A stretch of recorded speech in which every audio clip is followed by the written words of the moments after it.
Hey, beloveds, happy April. Here we are now coming off of the heels of Women's History Month into April, which is National Poetry Month. Did you know I was a published poet? Let me share a little bit of my poetry journey and why I'm sharing this now with you.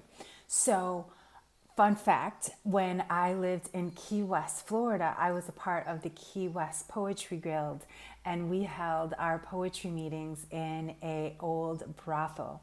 And it brought so much creativity, so much to hear other people, to feel the energy of this historical building, and sharing poetry where people were probably gambling and all kinds of other things. It really piqued my interest and supported me in wanting to continue with poetry. And so I love poetry from old to new. But what I wanted to share with you is my poem, as well as um, why I wrote the poem that I wrote and where it's published and where you can find it. So, Zora Neale Hurston is one of my spirit guides and has been since I first read her work when I was in college. And I love the lyrical language that she used from her, upbringing, but also from her travels. She was an extensive travel doing historical archaeological research in Black people and Black culture. And she really had this way of really creating language in a way that you could feel it. It wasn't just words. And so one of my favorite books that she wrote was Their Eyes Are Watching God. And when I read that for the first time, I felt that, because like many other Black women, I knew her struggle of wanting to have her independence and wanting to also have a solid relationship. And there's so many other just layers and layers in that great work. And so when it came out in a movie form, and then I was able to have a visual of some of those, again, some of that rich language, which is so lyrical and very poetic, I knew that I wanted to write a poem that really spoke to that.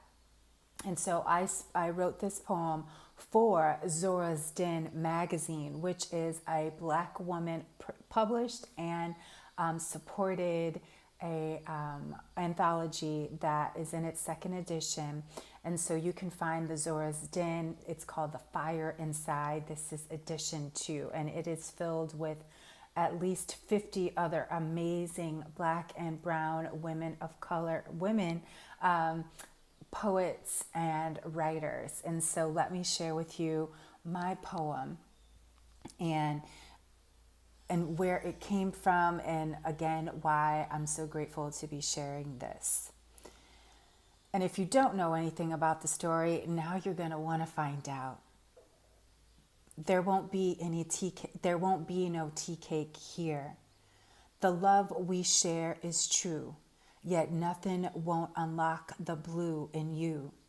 Saying yes to me meant saying no in goodbye.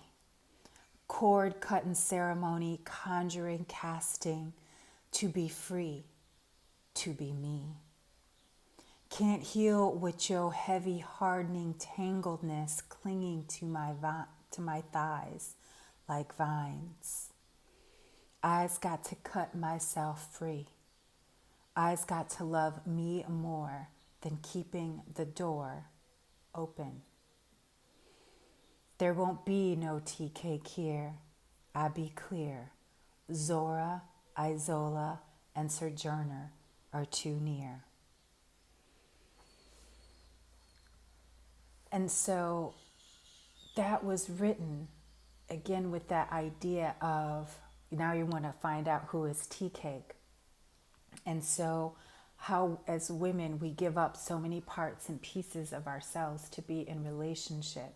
And so this is a declaration of there won't be no tea cake here. And so I hope you've enjoyed that. I hope you will purchase the anthology, dive into National Poetry Month. I'll be sharing, of course, my book recommendations as your favorite Black psychic librarian. And thank you for allowing me to share this with you. I can't wait to see what poetry you uncover within yourself. And so many writers before, I mean, just so many. And one of the reasons that I really got into poetry is another Black woman, an enslaved Black woman, Phillis Wheatley, who most don't know was probably the first Black published woman author in the United States. And so Phillis Wheatley